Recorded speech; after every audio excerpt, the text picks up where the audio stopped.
Welcome, everyone, to this week's LeadHERship Global Podcast episode. And I tell you, today is really special because we have the opportunity to welcome Kara Goldin, the CEO of Hint. She is a powerhouse and just wrote one of Wall Street Journal's best-selling books, Undaunted. And I can't wait to introduce you to Kara. But more importantly, I think she's bringing a topic to today's conversation that's so important.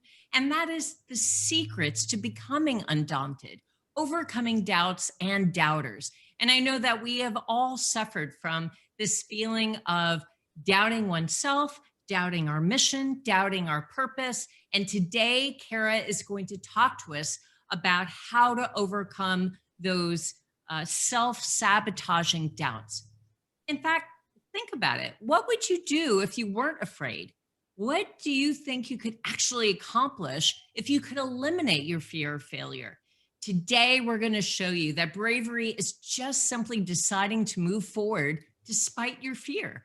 That if you have the courage to pursue your purpose, no matter how big the obstacles may be, it can be done. Whether you're starting a business or hoping to make a change in your life, today's conversation with Kara Goldin will help you deal with your fears and help you move forward despite uncertainty, turning criticism into motivation. You know, setbacks will come, but today, Kara will show you what you can learn from failure and frustration and keep advancing towards your true purpose. And what if not having the right credentials or the vast industry experience was the secret to actually making things happen? What if we didn't let our fear of failure actually stop us? That's what we're going to explore today with Kara Goldin. That's right, Linda. Just a little bit more about Kara for our listeners.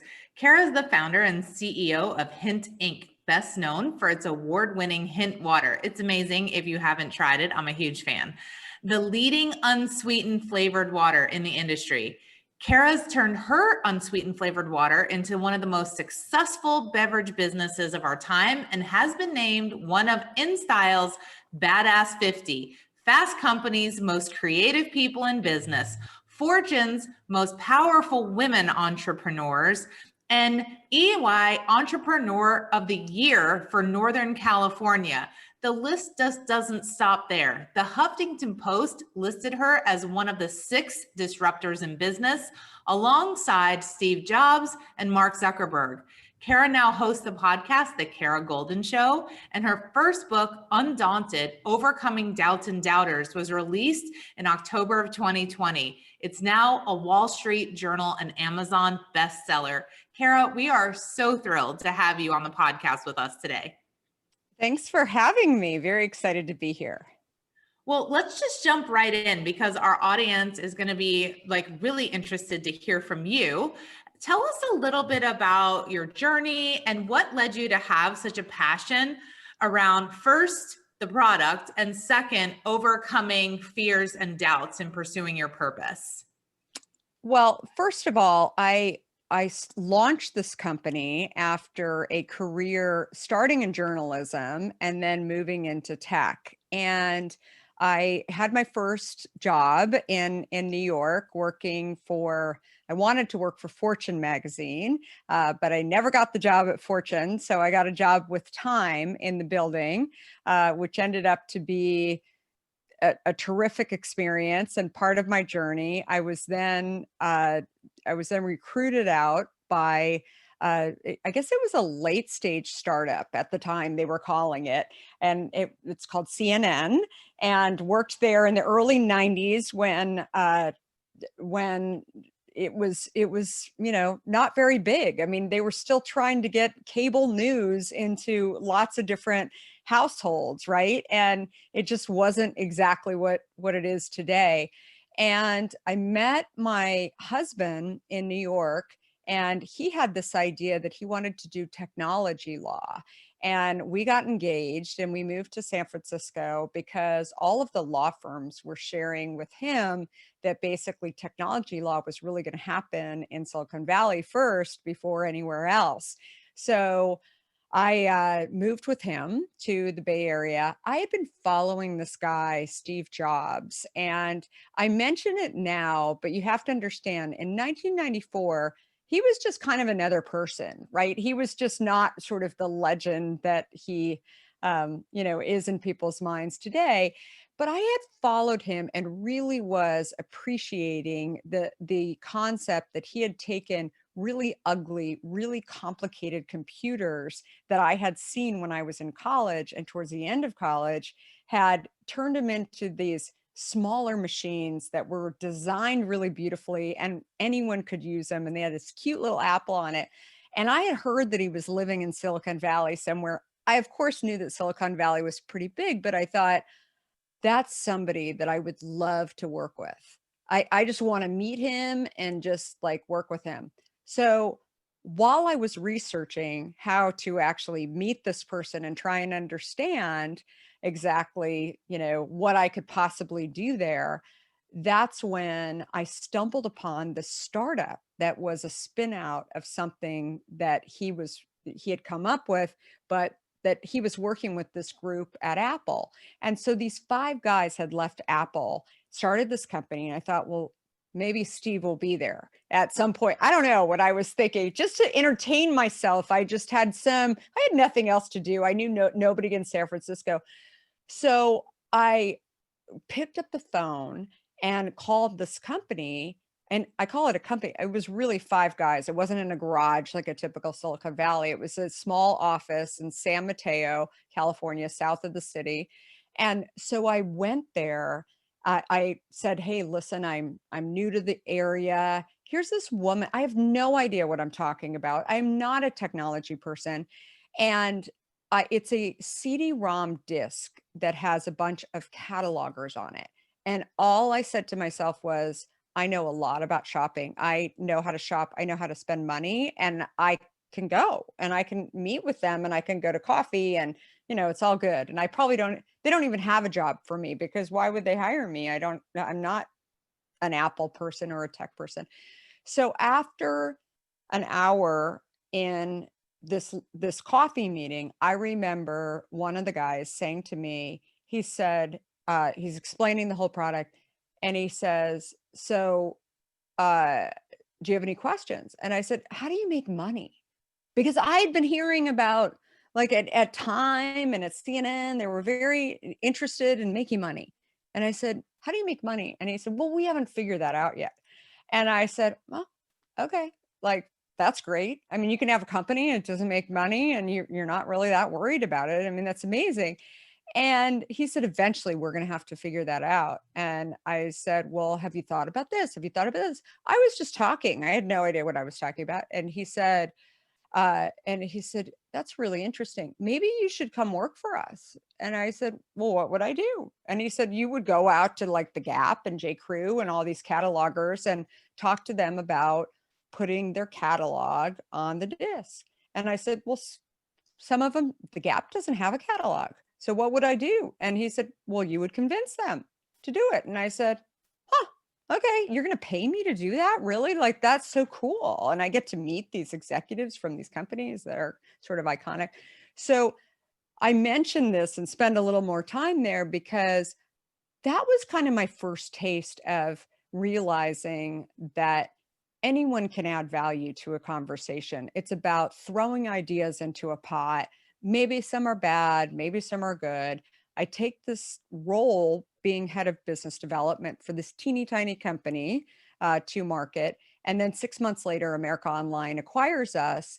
And I'm tasked with running, seriously, this button on the screen that I'm pretty sure that a lot of other people got the offer before me to run this division, because no one thought e-commerce and shopping was going to be happening in 1995.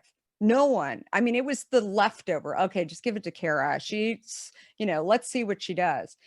And so that's when I just kept working and building and started thinking. And I mean, I have so many stories from that, including building bookshelves with Jeff Bezos at Amazon when he was just like this bookseller, being scrappy. He's like, that's a story in and of itself. But anyway, so at the end of 2001, I had had 2 kids. I was pregnant with a third, and it was $1 billion in revenue to AOL.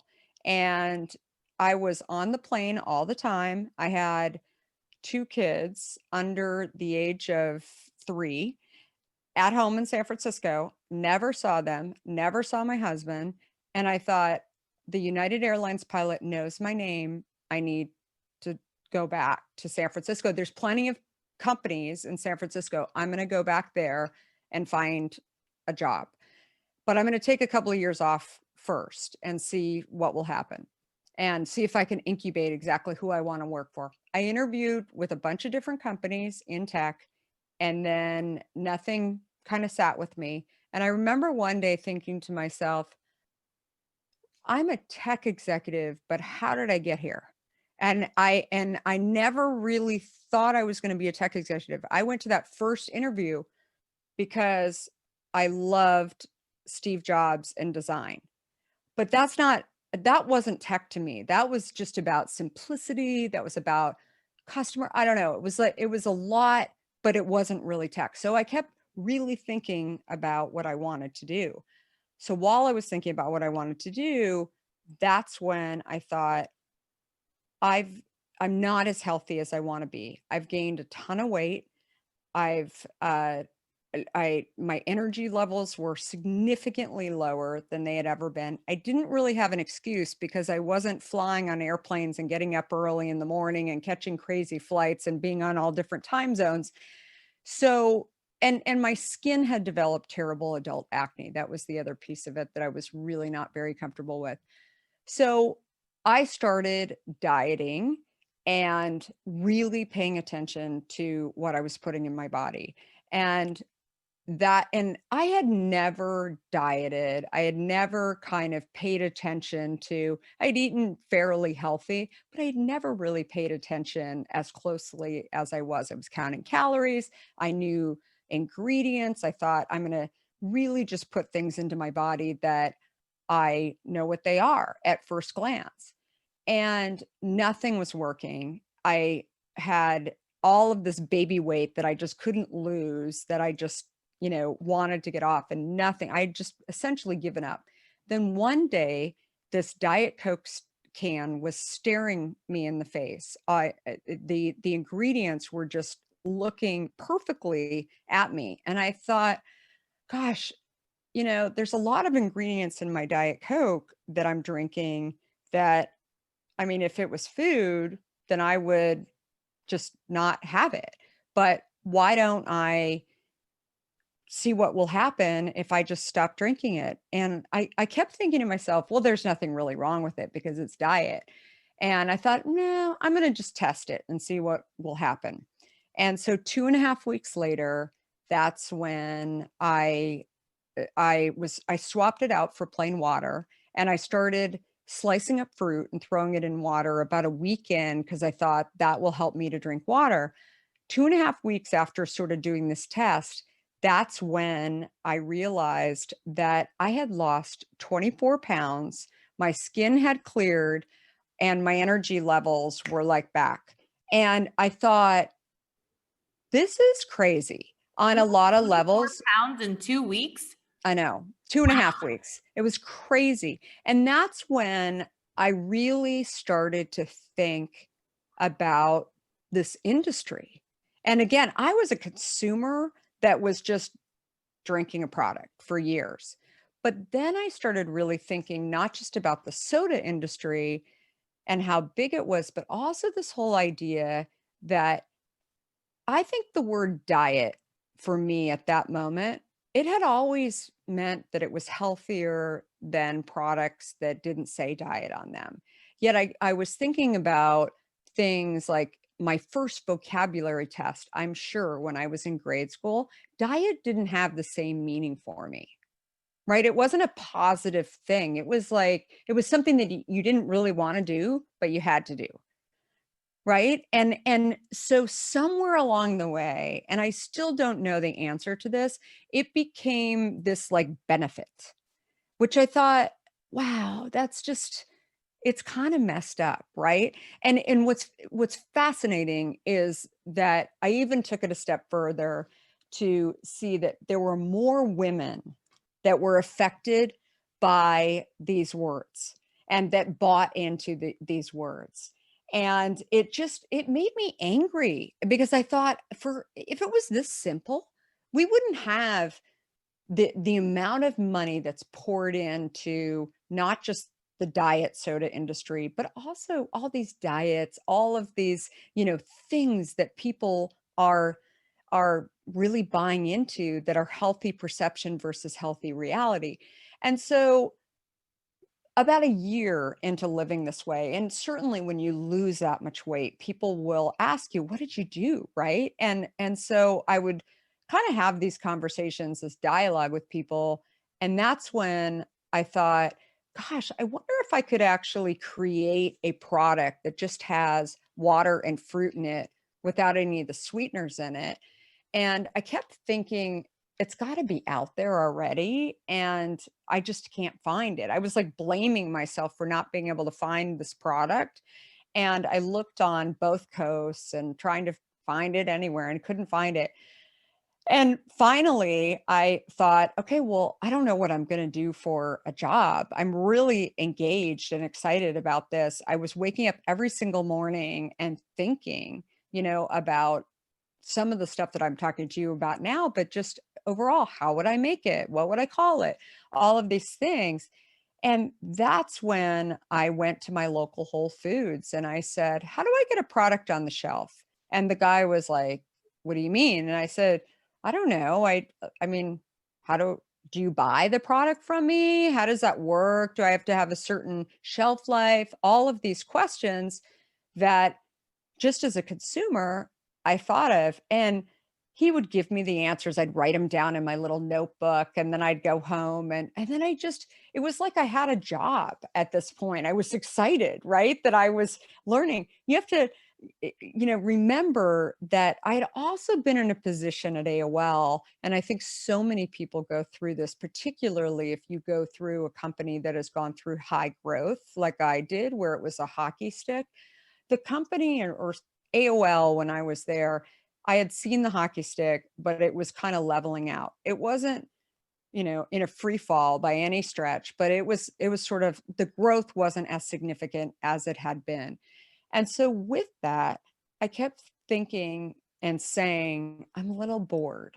I'm not really learning. I'm managing 200 people. I wasn't that psyched about what I was doing every day. And I didn't realize until later what really excited me about launching my own company in an industry that I had no experience, that I had plenty of doubts. And the minute I opened my mouth to say that I doubted that I'd be able to do this, I found family, friends, industry experts who all agreed with me that I would fail. Right. And what I realized was just the endorphin of being able to learn and do something that not only I wasn't supposed to be able to do, but also the concept of being a lifelong learner, and something that I talk about a lot now, is so critical to actually living, right? And being happy. People, I think I will go as far as to say, as you move up the ladder in corporations, we don't offer that to people. We don't ever say, are you still learning? Right? And it gets worse and worse. And the number of C-suite executives that I talk to today that feel a little lost, they don't really know how to get that challenge. Maybe they go join a board and they think that that's going to solve the problem there, but they're joining a board in an industry that they know it already, right? And they're going to be teaching exactly what they know. But that was the excitement that I really, in a long-winded way, that was the excitement that I saw in really launching my own company, and kind of the acceptance of knowing I wasn't going to fake that I had worked at Coca-Cola or Pepsi or whatever. Instead, what I realize now is that sometimes if you actually don't have that experience, it actually gets you a lot further, because you can think about the problem in a way that a large company just they're not watching, because they're answering to Wall Street. They're looking at what they have to do in order to survive and grow a few percentage points, hopefully every year. But they don't actually look outside of the box and do the hard stuff, which is what somebody with no experience, and maybe somebody who has doubts too, will jump in and do. So I want to dive into that a little bit more, Kara. And early in your story, you noted how you just sort of fell into being a tech executive and Mhm. growing into this phenomenally demanding and responsible position. And then you sort of fell into this love of learning again and really diving into an area where you didn't have a lot of expertise, you didn't have a lot of knowledge. But again, this importance of being a lifelong learner was really ignited in you. Mhm. And you've also called yourself an accidental entrepreneur. So, talk to us a little bit about that, like what it means to be an accidental entrepreneur. And then, how do you think that impacted your path? Was that just simply seeing the need in the marketplace and seeing how water combined with fruit positively impacted your life and wanting to share that with other people and really make an impact on their health? What do you mean by accidental entrepreneur? And then how do you think that really impacted your path?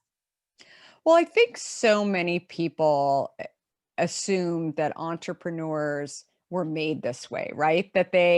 That I people ask me still to this day, did you always know you wanted to be an entrepreneur? And I was quite happy working for companies. I didn't hate my boss, or, I didn't think that I was better in some way. I really enjoyed contributing.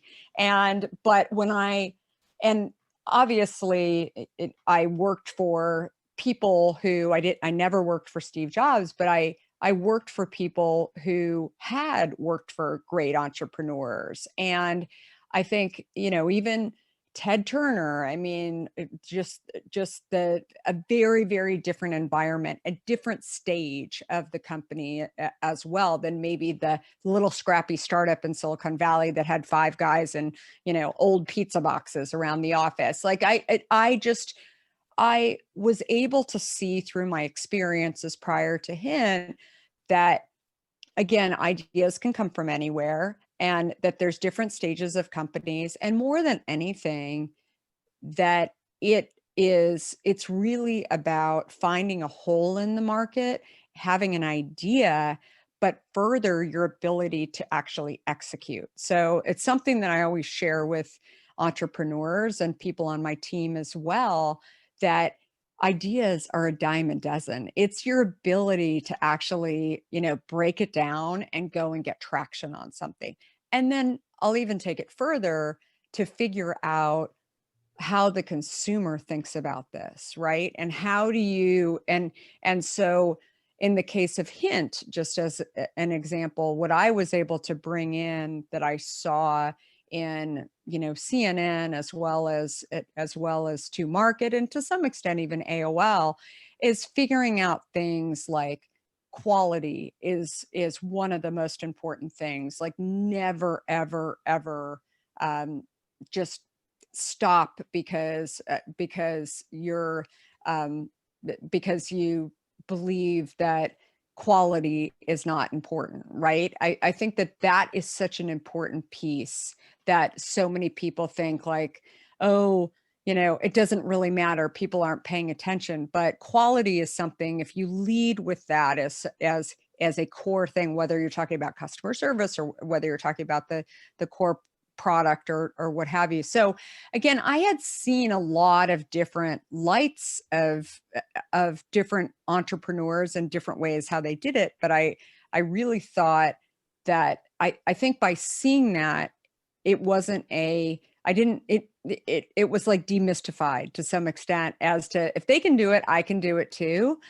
But that's when I had this idea. I didn't even think it was a company. And I think that's what I've shared over the years how I feel about this whole concept of being an entrepreneur, that I mean, I just viewed it as launch a product on the shelf at Whole Foods and see what happens. And I'd be a really interesting dinner guest. If somebody said to me, "Oh, what'd you do last week?" I launched a product at Whole Foods, and they wouldn't believe me. And I don't know, I just thought it'd be kind of fun to do it.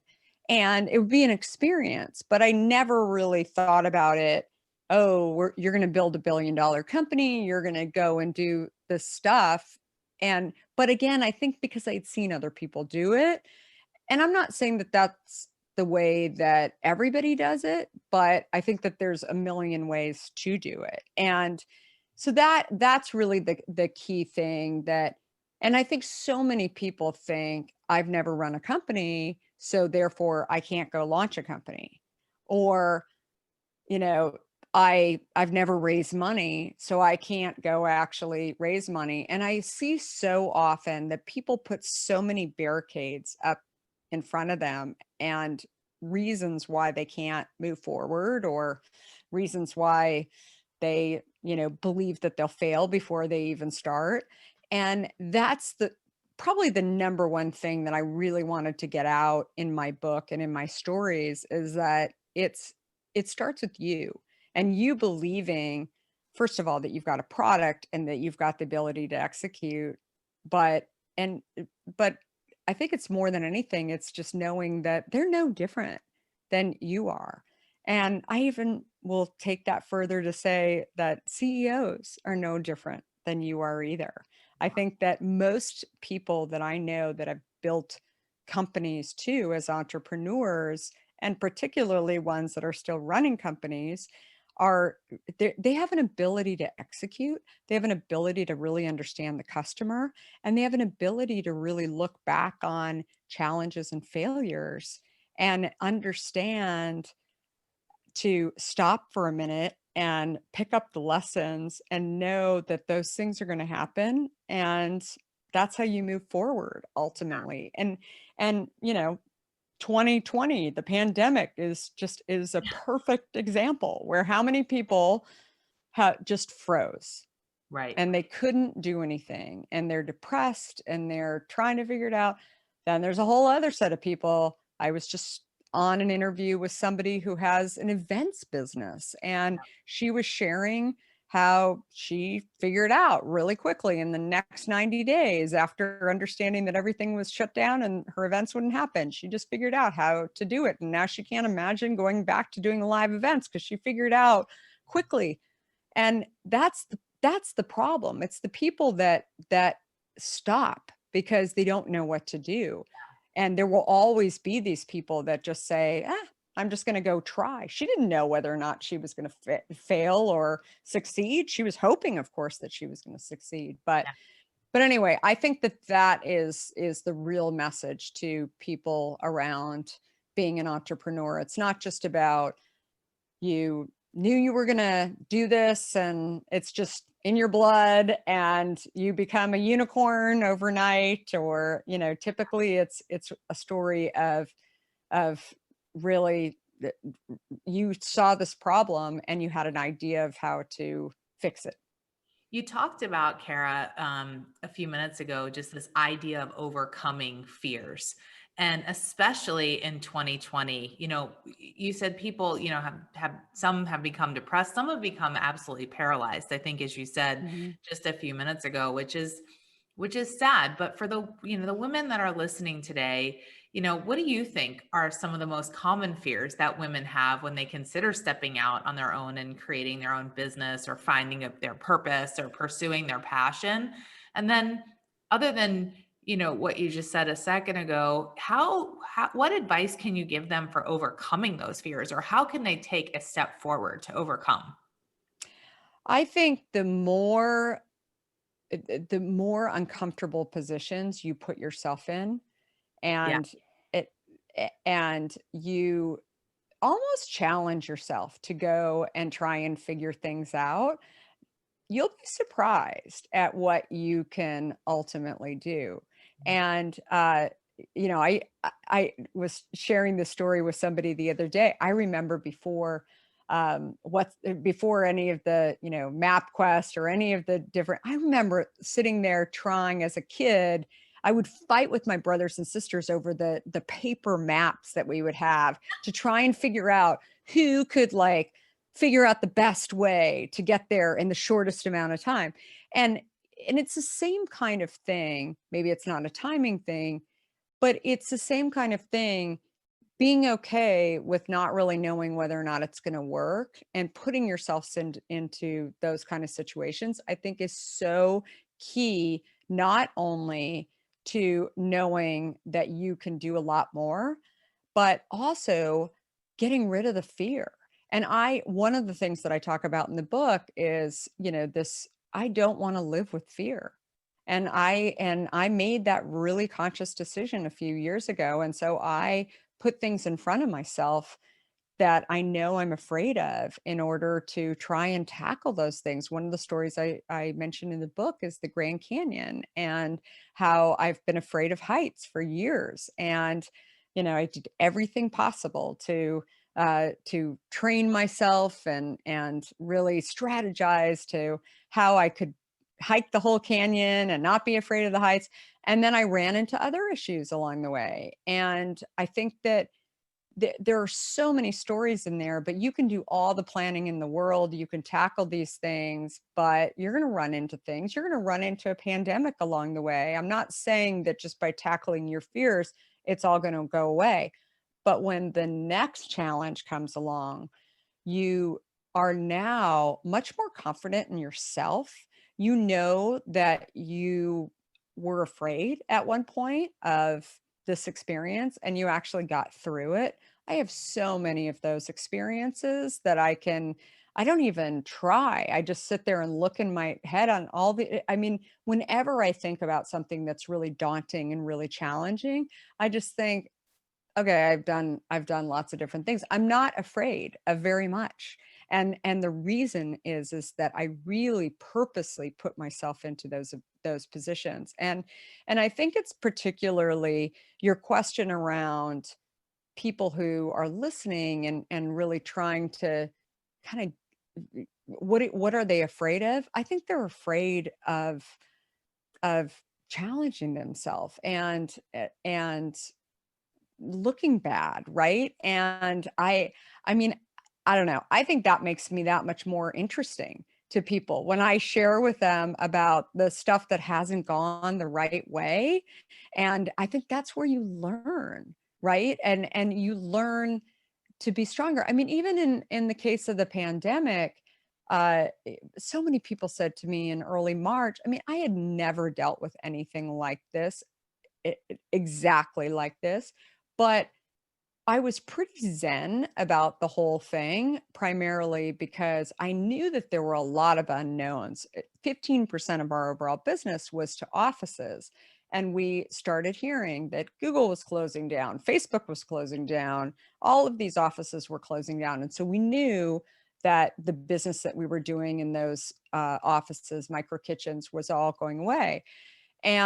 But again, we were okay with a little bit of, we don't know what's going to happen. And instead I said, I got to figure out how to go make up that business. And people are like, calm down. It's a pandemic. I'm like, no, I know for sure. I've got 3 distribution sales channels, and I've got to go see if I can figure out how to funnel some of those and really turn on the gas on some of those other, channels. And we were more than successful at doing that. So we were able to make up for it.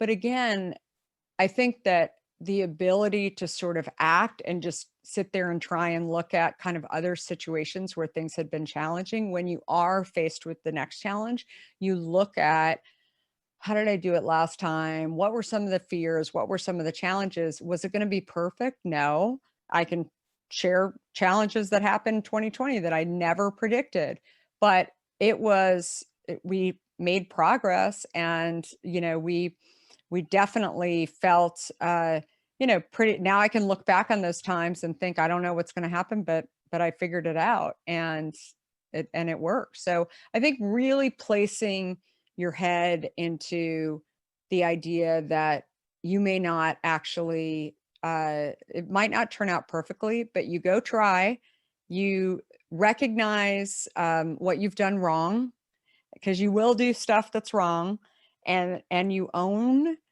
those pieces that you did wrong, and then you move on.